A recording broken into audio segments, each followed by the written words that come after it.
Hello everyone. Today we talk about how to fix the of habit tracker. We will go to settings.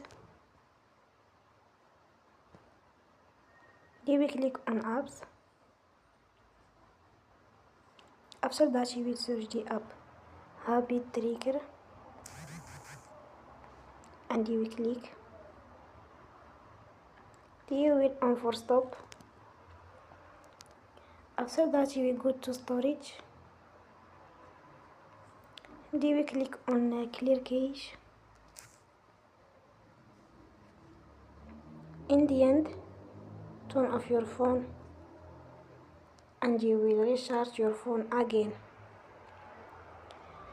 Don't forget to support us by like and subscribe. See you next time and thank you for watching.